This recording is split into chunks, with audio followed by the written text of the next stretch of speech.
Hello, thank you for showing up. I'm Melinda. And I'm Kelly, and today we are going to talk about just another tweak, another variation on how to be mindful in the moment, every moment, even when you don't think you have any extra moments. Right, so these days we are so busy, right? There are so many things, and of course with the improvements in electronics, everything has to be done right now, and so we're always in a rush. And I have talked to so many people who say, oh, I would really like to be mindful, I just don't have time.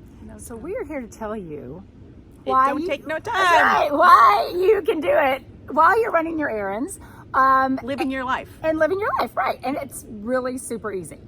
So one of the things that I've actually talked about before that I've talked to friends about is when you're getting ready in the morning or getting ready to go to bed at night, about being mindful about how your body is moving and how you're putting on your wrinkle cream. Yes, exactly.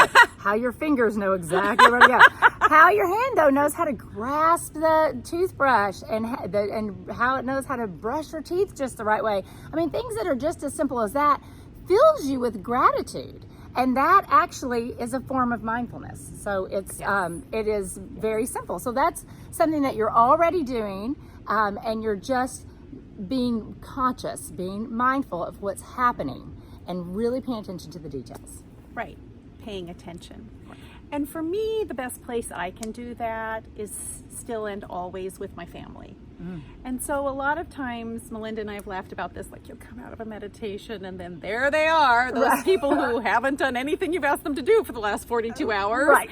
And somehow you act like you need to be irritated or frustrated at that, when really you can, I know, this is, just go with me here. You can use that as your opportunity to be as mindful. That is better than a meditation. If you can be in that moment with your children when they are talking back to you, when they're being very teenagery, when something is going on that wouldn't be your ideal of something that would also be going on in your Zen den. Yes. Right? So that is your big opportunity to be in the moment. You don't have to be sitting away in another room quietly meditating to practice mindfulness. It's offered to you every minute. And I will tell you, that's probably the most challenging time to be mindful, actually. Right. So, but the more you do it, the better you'll get at it. So now, and a friend of mine just this morning was telling me a story. She has her nephew staying with her, and he was disappointed because he couldn't go to a movie that was not appropriate. And so he was being a little pouty, shall we say. And what she did is, instead of saying, oh, you shouldn't be pouty, she talked to herself and she said, okay, how can I be my highest self in this moment?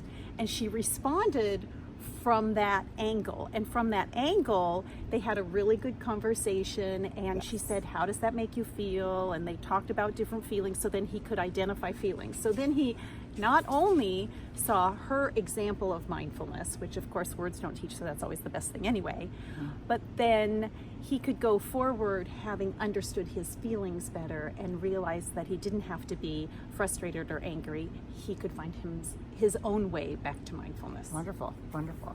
So another great practice that I like to do is when I go to the grocery store. Now, I also will tell you that I'm going to actually take an aside. When you're going anywhere for an errand, I mean, you could take 3 minutes really and sit in your car and do a little mindfulness. But then some people are worried about what other people are thinking. Although I will tell you, most people are probably not looking into your car. But one person I was doing it with said, what if somebody thinks I'm dead? Like, I don't think they'll think you're dead.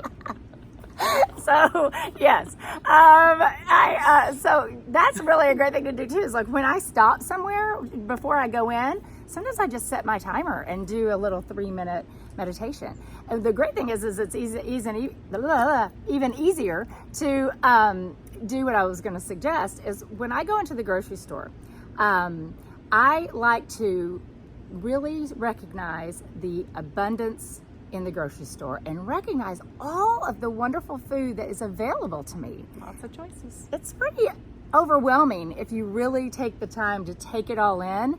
It's really overwhelming in the most wonderful way. And it just brings you such gratitude. And so it's not uncommon to see me walking around the grocery store with a smile on my face. I've had people comment to me and be like, oh, nice smile, or, or they just think I'm crazy. So, but, Or that. Yeah, or that. Yeah. Okay, so even before you get to the grocery store, and if you feel like you don't have 3 minutes. Yes. So when I used to be at stoplights, what I would always do before, I'll just admit this right now, I used to do my Kegels. I'd be at a stop sign, and that would be my cue, like, okay, Kelly, TMI. Not too much effort, whatever. We don't believe in TMI. No, because we're all connected, we're all one, so it's all. But I used to do that, and now what I do is I'll just drop into my heart space, and just as I'm at the corner, stopped, I'll look around at everybody and everything and just go, thanks, inside my heart. I don't say it to them in person. Right. But then I don't even have to set my timer. So you can find ways to be mindful even without setting your timer. Right. Okay, and another great example is kind of going many on. There are. Kind of going off what Kelly's talking about. This is a great thing you can do in traffic.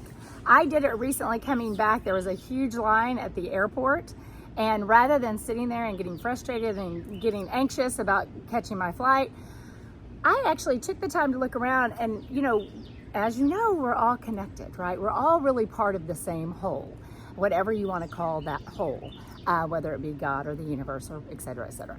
And so what I did is I looked at each person and took time to recognize them as an expression of that whole, which is, again, fills you with such wonder and gratitude at all the different expressions of this same whole. And it just makes you feel so connected to everybody. So that is another really great thing to do.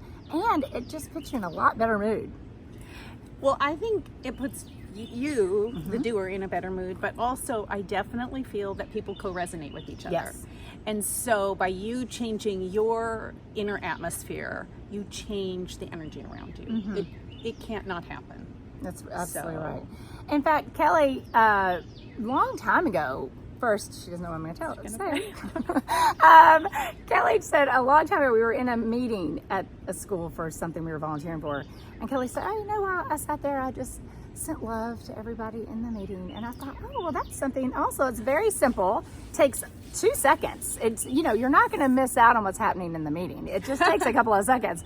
But just take you can take some time when someone's talking to just send them some love. I mean, that's a really, just imagine, you can imagine an infinity loop, or you can imagine just light going from your heart to their heart, or whatever it is.